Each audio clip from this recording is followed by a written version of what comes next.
Madame, Monsieur, bonjour, bienvenue au Media Lab, le plateau télé de l'Université catholique de Lille. Aujourd'hui, dans l'Information, on va recevoir Xavier Pacreau et Aurélie Carrier-Duquesne. Bonjour Xavier, bonjour Aurélie. On va parler d'un programme très original, le Master franco-allemand de la Fac de droit. Information, c'est tout de suite.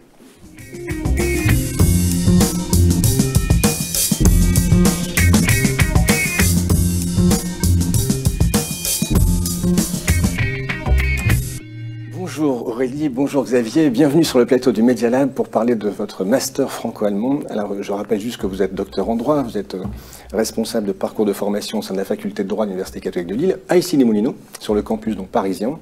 Xavier, vous êtes également responsable de la licence européenne et vous êtes également, Aurélie, la responsable d'un parcours droit social et gestion des ressources humaines en alternance sur le campus.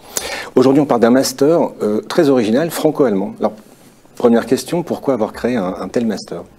Alors, master franco-allemand et européen de droit des affaires, tout simplement parce que la France et l'Allemagne sont les deux premiers partenaires économiques en Europe.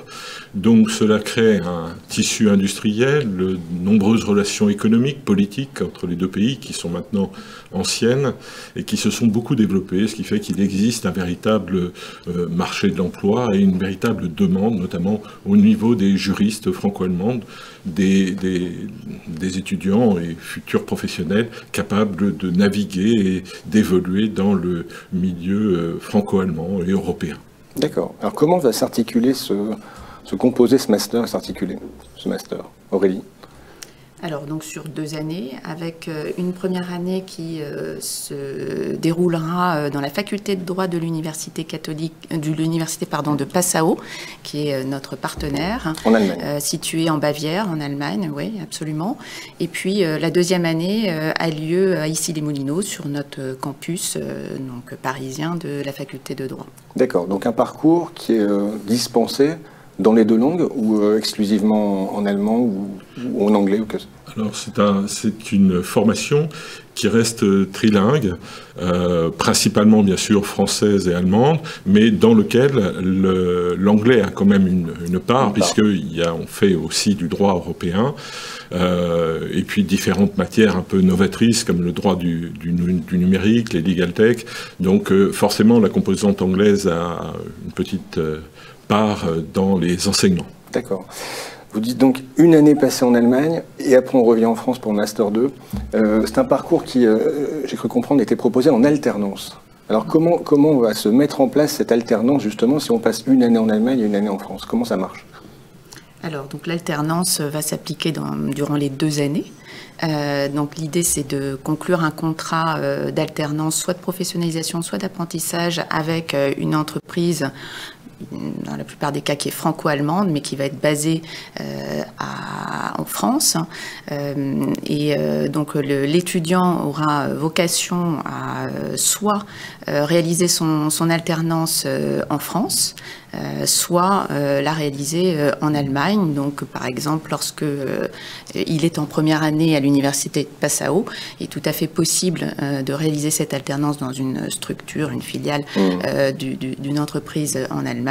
Et puis en deuxième année, lorsque la formation a lieu à Paris, eh bien cette alternance peut se dérouler en France, sachant qu'il est tout à fait possible aussi que les étudiants réalisent leur alternance en France sur les 2 années, puisque le Master 1 s'organise d'une façon un petit peu particulière, avec vraiment 2 périodes dédiées à la formation et puis 2 périodes dédiées à l'entreprise. Où en fait on est en formation, on n'est qu'en formation, et après on est en entreprise. Donc c'est là qu'on peut bouger en fait. Absolument. Okay, tout à fait compatible.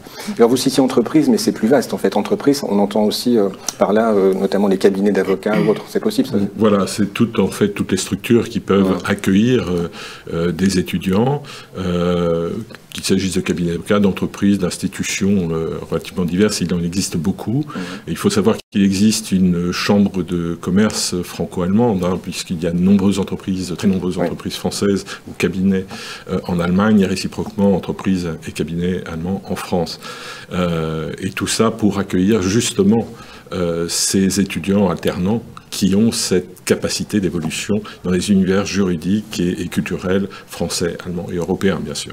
La question linguistique, elle est quand même au cœur de ce programme. Du coup, dans la sélection, le recrutement de vos candidats, C'est, j'imagine, assez regardé. Il faut avoir quel type de niveau pour oser candidater? Alors, il ne faut pas que les étudiants se s'autocensurent. Les étudiants français ont parfois tendance à s'autocensurer, et je ne crois pas que ça soit une bonne chose. Il faut nous faire confiance dans le processus de sélection. Nous avons une certaine expertise maintenant.